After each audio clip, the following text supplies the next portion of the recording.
Cher public, nous vous invitons à prendre place confortablement et à fermer la sonnerie de votre téléphone cellulaire.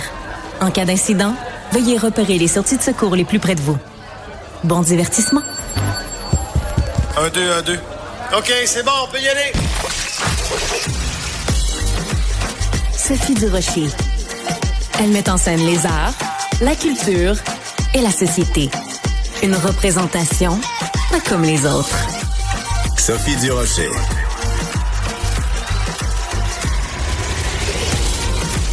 Bonjour tout le monde, j'espère que vous allez bien. Écoutez, aujourd'hui, on va commencer l'émission tout en douceur. On va essayer en studio ici de créer un petit cocon, une petite bulle, parce que on va aborder un sujet qui est pas facile, mais qui est important.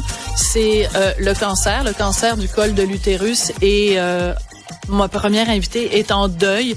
Sa grande amie, sa proche collaboratrice est décédée au cours des derniers jours, justement, d'un cancer du col de l'utérus. Vous en avez entendu parler au cours des derniers jours. Ma première invitée, c'est la mairesse de Longueuil, Catherine Fournier. Catherine, bonjour. Bonjour. Aujourd'hui, c'est pas une politicienne que j'ai en face de moi. Je vous poserai pas de questions difficiles, vous challenger sur ce qui se passe à Longueuil. On est là pour parler d'un sujet éminemment humain. D'abord, je veux commencer en vous offrant, Catherine, mes plus sincères condoléances. Offrir aussi à la famille de votre amie Juliane Simon, ses proches, ses parents, sa famille, mes plus sincères condoléances. Merci. Peut-être commencer, Catherine, en nous disant qui était Juliane? Juliane, c'était une jeune femme pétillante. Moi, j'ai eu l'occasion de la rencontrer il y a 11 ans maintenant. Lors de mes premières implications politiques, puis depuis, on s'est pas lâché. Juliane est venue travailler avec moi dès la première élection que j'ai remportée comme députée. D'ailleurs, j'ai tenu à souligner, hier, j'ai écrit un texte sur Facebook pour mentionner, texte, Catherine. Merci, oui. Pour insister sur la différence qu'elle a pu faire chez nous à Longueuil. D'ailleurs, c'était sa ville d'enfance. Elle était responsable des dossiers citoyens communautaires, donc elle s'est vraiment engagée auprès des organismes. Elle en a aidé plusieurs à pérenniser des projets, à lancer des nouvelles initiatives. Elle a aidé tellement de citoyennes et de citoyens qui se butaient. J'en ai parlé là, des fois aux difficultés de notre système. Puis c'était une femme maudite bureaucratie. Exact. Mais elle était la courroie, parce que souvent on parle des députés, de leur action, mais dans les bureaux de circonscription, ce sont les attachés politiques qui font toute la différence. Donc ils travaillent dans l'ombre. Mais Juliane, c'était une fille avec le cœur sur la main, toujours prête à aider son prochain, très drôle, toujours d'agréable compagnie, simple, jamais compliqué, toujours disponible. Puis c'est une profonde injustice à laquelle on fait face. Évidemment, la mort, je veux dire, on y fait tous face un jour ou l'autre, mais à 34 ans, d'un cancer qui aurait pu être évité, puis on y reviendra, je pense qu'on est ici notamment pour parler de sensibilisation à la vaccination.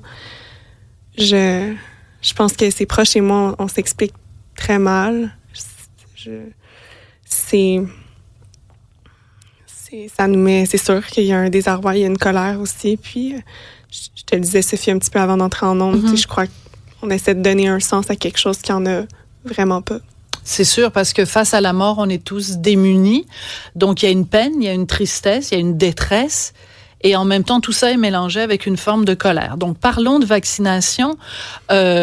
Une des raisons pour lesquelles tu as parlé, parce qu'on va enlever le vous, là, on va se parler au-dessus, une des raisons pour laquelle il y a quelques semaines, tu avais fait donc cette sortie publique, c'était pour sensibiliser les gens à l'importance de la vaccination. Et avant qu'elle quitte, ma collègue Stéphanie Villeneuve, qui doit préparer sa présence à l'émission de Richard, je voulais qu'elle prenne quelques instants parce qu'elle a entendu ton message il y a quelques temps de ça, encourageant les gens à aller se faire vacciner. Stéphanie, toi, ça t'a inspiré? Raconte-nous. En fait, j'ai tout de suite pris rendez-vous. Je suis allée me faire vacciner hier matin. J'ai reçu ma première dose. Il faut savoir que c'est un vaccin qui se donne en 2 doses. Et en fait, c'est que je pense qu'on a un peu le même âge, Catherine et moi. On a commencé à offrir le vaccin gratuitement aux jeunes. Je terminais le secondaire, donc j'ai pas fait partie. Tu as terminé en quelle année, Stéphanie? En 2008. Ah, exactement. Moi, j'ai terminé en 2009. Et en fait, le vaccin a été instauré pour les jeunes filles à partir de la 3e année du secondaire en 2008. Donc, moi, par exemple, j'étais en secondaire 4, toi, t'étais en secondaire 5 à ce moment-là. Voilà. Donc, moi, on est vraiment les 2 dernières années. Puis Juliane venait de commencer le cégep, donc elle est née en 90, toi 91, moi 92. Donc, c'est les filles nées à partir de 93 qui ont reçu le vaccin à l'école, là, pour résumer très simplement. Mais c'est très important parce que les dates font en sorte que si vous étiez les filles nées juste un petit peu plus tard, en fait, vous êtes juste la dernière cohorte avant que ça prenne effet. Exact. C'est ça qui est inconcevable. Mais oui. C'est ça que j'ai déjà dit sur des tribunes. Juliane, elle serait née 3 ans plus tôt. Elle serait encore 3 ans avec plus nous tard, aujourd'hui. Pardon, je les ai un peu embrouillées. Non, mais je comprends, 3 Catherine, c'est normal. ans plus tard, elle serait encore là. Il n'y a pas d'autre façon de le dire. Ouais. Oui, mais c'est important et c'est pour ça que tu fais œuvre utile. Tu as fait œuvre utile. Bon, Juliane a fait œuvre utile en te disant. C'est Juliane, vraiment. Oui. Moi, j'ai promis à Juliane que j'utiliserais ma tribune à des fins de sensibilisation. C'est quelque chose qu'elle m'avait demandé lors de son diagnostic. C'est sûr que les choses se sont pas passées comme prévu. Je devais prendre la parole une fois pour annoncer sa rémission. C'est sûr que les choses n'ont pas évolué dans ce sens-là, mais j'ai tenu à le faire dans ces derniers moments, dans ces dernières journées, parce que les choses ont déboulé très rapidement là, au retour des fêtes, autour du 13 ou 14 janvier. Mais elle a pu en être témoin, puis sa maman me confiait qu'elle était vraiment en paix de voir ce message-là, puis de voir l'effet que ça avait eu. Mais en même temps, quand je regarde les dates, je me dis, ça n'a pas de sens. Elle est morte à peu près 1 an après avoir eu le diagnostic. Il y a un mot pour ça, c'est fulgurant. Oui, fulgurant, c'est incroyable, hein, parce que aussi, dès ses premiers symptômes, à la fin de l'automne 2023, elle a pris rendez-vous rapidement chez le médecin. Puis, tu sais, c'était des symptômes quand même, somme toute. En tout cas, moi, je pense que j'aurais pris plus de temps à consulter. C'était quoi les symptômes? C'était des petits segments. Mais tu sais, souvent, les femmes, selon nos cycles menstruels, ça peut arriver, le fameux spotting. Des fois, donc, tu sais, puis ça peut être très banal. Puis donc, je la trouve bonne même d'avoir pris rendez-vous rapidement pour un symptôme comme ça. Donc, elle a commencé à voir ça fin octobre 2023. Elle a pris rendez-vous, je pense qu'elle a appelé le médecin comme vers début décembre. Elle a eu son rendez-vous au tout début de janvier, puis elle a eu le temps de faire quelques tests début février. Le diagnostic est tombé, c'est un cancer du col de l'utérus stade 4. Donc, elle n'était pas opérable à ce moment-là. Donc, mais ça a pris du temps avant qu'on sache le stade. Là. Au début, diagnostic de cancer, ça a pris quelques tests supplémentaires, peut-être 3-4 semaines, 1 mois, pour qu'on sache la sévérité du diagnostic. Mais malgré tout, elle était pleine d'espoir. Puis, c'est sûr qu'elle a été accompagnée par les meilleurs spécialistes qui ont quand même... Il y a des nouveaux protocoles, il y a des choses qui... Le médecin, ce qu'il lui avait dit, ça va être difficile, mais c'est pas impossible. Il dit qu'il en avait déjà vu qui s'en était sorti même à un stade aussi avancé, ou peut-être qu'il y avait une vie très prolongée. Je connais pas les détails, j'étais pas dans les conversations. Je rapporte, je pense que nécessairement, peut-être pour se protéger, Juliane avait peut-être tendance à pas nous dire à 100% qu'elle recevait comme information. Mais elle a entamé des traitements très rapidement, chimiothérapie, immunothérapie. Au début, elle voulait continuer à travailler parce que Juliane, c'est aussi une passionnée de ce qu'elle faisait. Moi, je me disais, prends ton temps, fais ce que tu peux. Mais après un certain temps, on a convenu ensemble que malgré que ça lui faisait du bien, il fallait qu'elle se concentre sur sa santé. Mais les résultats des tests ont été, au terme de ces traitements, ont été miraculeux. Là. Le médecin a dit, je n'ai jamais vu une telle réponse sur une patiente. Donc, il y avait vraiment de quoi penser qu'il y avait vraiment espoir. Oui, exactement. Mais après, donc, encore plus de tests. Il y a quand même une petite métastase, quelques métastases qui s'étaient logées à son poumon. Puis ça partait pas. Malgré que tout le reste du cancer était parti là, au terme des traitements, là, alors qu'elle avait quand même un cancer relativement généralisé dans la section du bas du corps. Tout était disparu. Il restait juste les taches au poumon. Puis c'était stable. Elle était censée revenir travailler cet automne. Et juste avant son retour au travail, ils ont découvert une métastase au cerveau qui inquiétait davantage les médecins. Elle a entamé des nouveaux traitements de radiothérapie. Puis, elle a eu les résultats au début janvier, mais même pendant le temps des fêtes, elle nous le disait pas. Mais ça allait vraiment pas du tout. Elle s'est mise à faire des crises d'épilepsie. Elle avait jamais fait d'épilepsie. Puis finalement, elle a gardé... on avait de la difficulté à avoir de ses nouvelles au début du mois de janvier. Puis comme de fait, c'est parce qu'elle voulait pas nous informer. Mais le 14 janvier, elle est entrée à l'hôpital. Puis par la suite, ça a été rapide vers un transfert en soins palliatifs. Tu parles de ton amie et de ta collègue avec beaucoup d'émotion et on sent qu'elle avait une force de caractère parce que c'est comme si elle, malgré le fait qu'elle traversait des épreuves excessivement difficiles, c'est comme si elle voulait vous protéger. Ah oui, mais Juliane est tellement protectrice. Oui. Mais elle est protectrice et moi, elle a travaillé pour moi. Puis je sais qu'elle... c'est ça, là, c'est comme... C'est une maman qui protège ses petits. Là. Elle agissait comme ça vraiment dans toutes les sphères de sa vie, avec ses amis, avec ses collègues. Elle tenait son point, puis je pense qu'elle a cherché à protéger un peu tout le monde, mais je le comprends. Puis je pense que c'est pas... c'est juste avec ses parents, là, c'est absolument terrible. Je pense que tous les parents s'entendent, puis tout le monde s'entend pour dire qu'on devrait jamais enterrer ses enfants. Je pense que, tu sais, puis même là, quand t'es malade comme ça, puis je sais que ça la stressait beaucoup, tu sais, c'est elle qui portait la responsabilité aussi de l'annoncer. Tu sais, imagine, tu sais, moi, elle m'a rencontrée, tu sais, c'était un moment dont je vais toujours me souvenir, c'était tellement émotif, mais elle a dû répéter ça à plein, tu sais, à ses parents, ça devait être le moment le plus dur, c'est sûr. En même temps, tu dis, elle était très protectrice et je peux pas m'empêcher, je sais que ça peut être l'air dérisoire un petit peu, mais cette volonté de protéger, puis là, je regarde Stéphanie Villeneuve qui vient de se faire vacciner. Je me dis, d'une certaine façon, Juliane, elle protège par sa prise de parole, par le biais de ta parole. Vraiment. Elle protège plein de femmes. Ben, c'est ce qu'on nous dit dans les commentaires présentement. On vous remercie, Madame Fournier, d'en parler. Il y a quelqu'un en particulier, j'ai pas son nom, mais elle nous écrit qu'elle-même, sa fille est décédée du cancer du col de l'utérus il y a 10 ans. Elle aussi n'avait que 30 ans.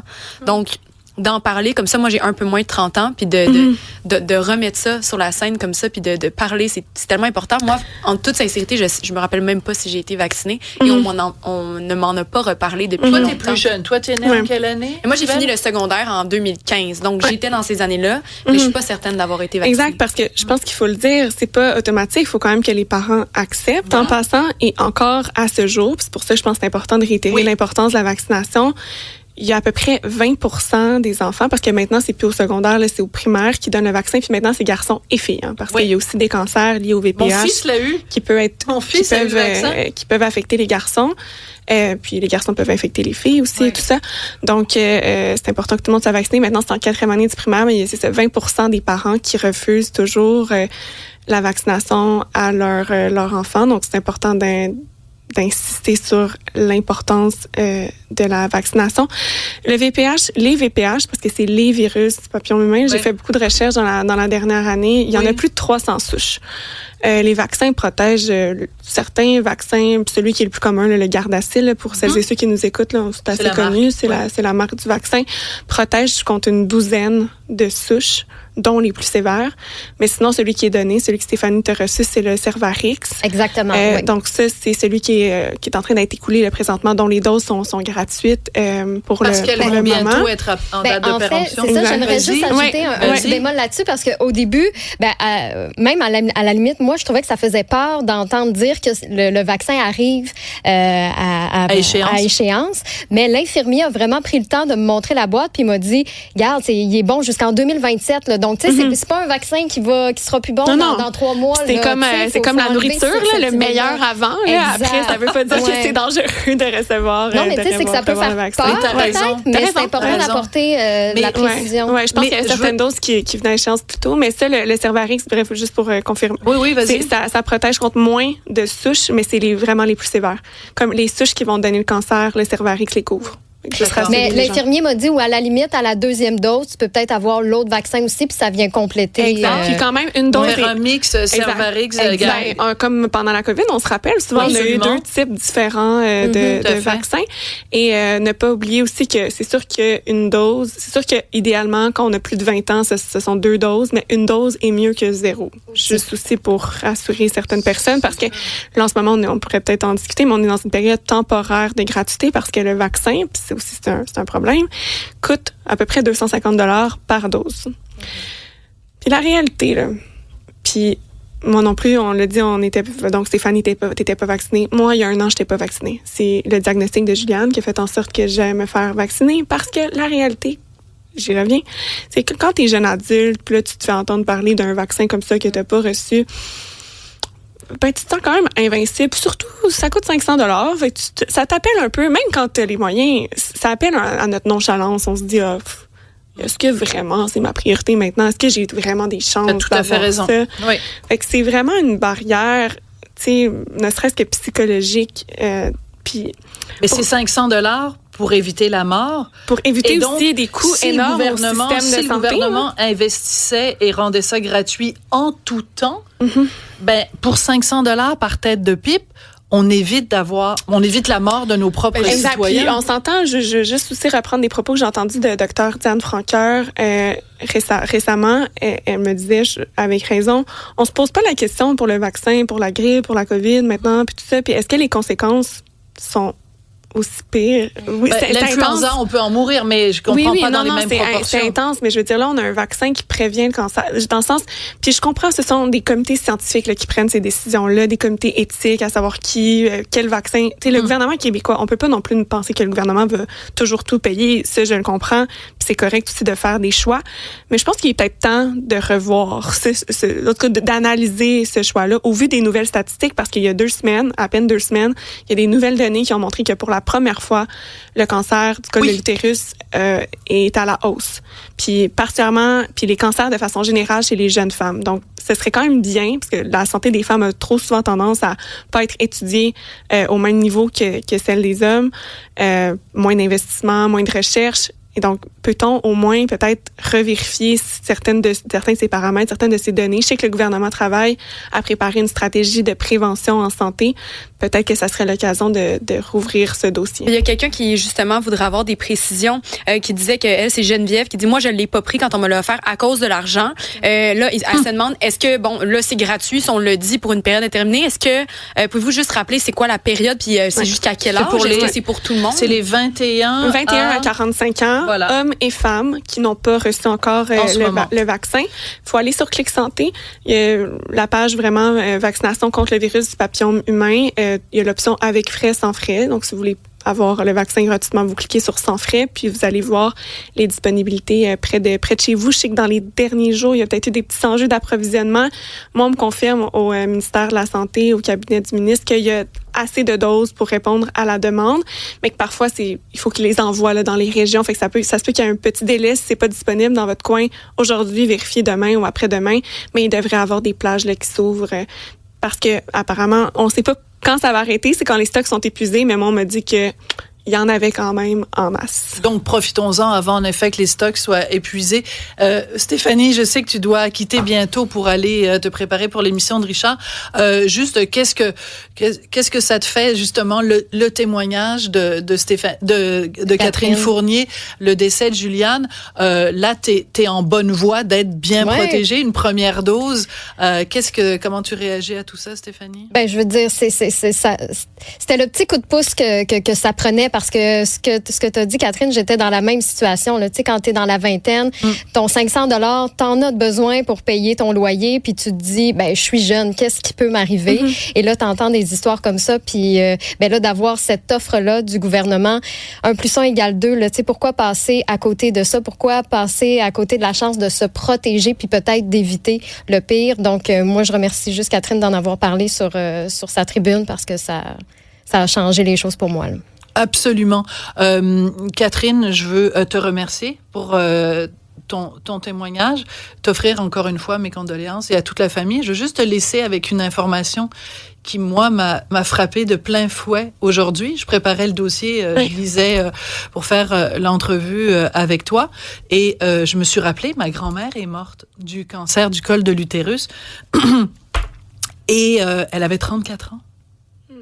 Qui est le même âge, exact, le même âge que Juliane. Ouais. Mais elle est morte en 1928, ma grand-mère. Ouais. Et je me dis, attends 2 secondes, on est au Québec, 100 ans, moins de 100 ans plus tard, et il y a un vaccin. Et donc, il y a 2 choses positives. Premièrement, les progrès de la médecine font en sorte que ma grand-mère, on n'aurait pas pu la sauver. Il n'y avait pas de vaccin à l'époque. Donc aujourd'hui, les progrès de la médecine font en sorte qu'on peut sauver il y a des Julianes. traitements aussi quand c'est dépisté à temps. Oui. Ça, c'est un autre dossier, le dépistage, mais n'hésitez pas. Puis il faut pas... Puis moi, ça, je l'ai appris dans les derniers mois. On se fait toujours dire que le pap test, c'est ça qui est la solution pour déterminer si on a le VPH, si on a des problèmes avec notre col de l'utérus. Le pap test est efficace à seulement 55 %. Je savais pas. Mais voyons. Oui, je sais. Moi aussi, je l'ai appris, puis je suis pas mal tombée en bas de ma chaise. Et maintenant, il y a des nouveaux tests qui s'appellent les tests VPH qui, eux, sont efficaces à 97 % et qui sont en train d'être déployés dans toutes les régions du Québec. Mais pour l'instant, il y a seulement 4 régions, la Gaspésie, le Bas-Saint-Laurent, la Naudière, puis je pense le centre du Québec, qui ont accès aux tests VPH. C'est en train d'être déployé. Le gouvernement a comme objectif d'avoir complété le déploiement le 31 décembre de cette année. Mais je vous le dis, si vous allez consulter un médecin, demandez le test VPH et non pas le test PAP. Et, ou en plus du test PAP, parce que le PAP, c'est pour autre chose. Mais ça va être remplacé. Non, mais ils vont pas nous le proposer en premier? Ben, je pense que quand ça va être implanté dans la région, mais en ce moment, en tout cas pour celles et ceux qui ont accès à des assurances privées, c'est possible d'avoir le test VPH au privé tant que c'est pas accessible. Mais il faut que ça soit accessible le plus rapidement possible au public dans toutes les régions du Québec, il va s'en dire. Puis il y a des nouvelles méthodes aussi d'auto-prélèvement qui ont été instaurées notamment en Australie. Donc, c'est un test qu'on peut faire soi-même à la maison qui permettrait évidemment aussi de faciliter le dépistage. L'accès. Mais moi, je pense qu'aujourd'hui, à l'émission, on a fait œuvre utile, comme tu as fait œuvre utile depuis le début. Merci à vous, les filles, de prendre du temps pour en parler, pour amplifier le message de Juliane. Elle serait vraiment fière. Merci Stéphanie de ton témoignage. Ben non, c'était tout naturel. Vraiment, merci. Merci d'être restée. Puis merci à tous les auditeurs, les auditrices qui ont écrit pour continuer merci témoigner. Ah oui. Plusieurs disent, moi, mes enfants, c'est aujourd'hui. Ma petite fille est à l'école. Elle va se faire vacciner aujourd'hui, 4e année. Voilà, les gens posent des questions, s'intéressent. Il y a plusieurs questions dont on a déjà répondu, auxquelles on a déjà répondu présentement. Donc, continuez de nous écrire si vous en avez d'autres. Si on a d'autres, les gens peuvent m'écrire sur mon compte Instagram. Je suis rendue. J'ai fait pas mal mes recherches. C'est l'experte maison. En tout cas, je suis pas spécialiste, mais si je peux aider, c'est la mission, évidemment, que je me suis donnée en mémoire de Juliane. Merci beaucoup. Et puis, écoute, on va avoir énormément de pensées pour la famille de Juliane Simon qui traverse des moments extrêmement difficiles. Donc, on vous offre toute notre solidarité. Je peux pas imaginer pire cauchemar que de perdre son enfant et de la perdre si jeune. Donc, mes pensées à toute la famille Simon. Je sais pas c'est quoi l'autre nom de famille dans la famille de Juliane, mais nos pensées. Brisson, je pense. Martine, sa maman. Alors, Martine Brisson, considérez que toute l'équipe de Cube pense à vous aujourd'hui et on pense à vous depuis un bon petit moment, depuis que tu nous as alertés à cette situation. Catherine, merci beaucoup d'être venue en personne, ça fait toute la différence. Puis merci pour le travail que tu fais. Et puis, on sent la politicienne en toi. Tu sais, t'as les dates, t'as les éléments, t'es telle région, mettre pression sur le gouvernement. Parce que écoutez, je vous cacherai pas, là, c'est des moments qui sont vraiment difficiles. Donc, je pense que ça me... Comme j'ai dit tantôt, là, ça me donne un sens, ça me met dans quelque chose que je suis confortable de revendiquer puis de sensibiliser sur des situations. Puis peut-être que c'est ma façon à moi de vivre ce deuil-là qui est vraiment particulier. Puis, Parce que Hugo Veilleux, qui est journaliste à la recherche, t'avait contacté dès que tu as annoncé le décès de Juliane, puis t'as dit, oui, je vais parler à Sophie, mais donnez-moi le temps de vivre mon deuil. Oui, c'est ça. J'étais pas prête lundi. Même ce matin, j'ai demandé si je pouvais confirmer ce matin parce que c'est difficile, mais... Là, Je respecte ça, mais je comprends tout à fait ce que c'est. Merci beaucoup, Catherine, et puis bon courage pour la suite des choses. C'est gentil, merci. Merci.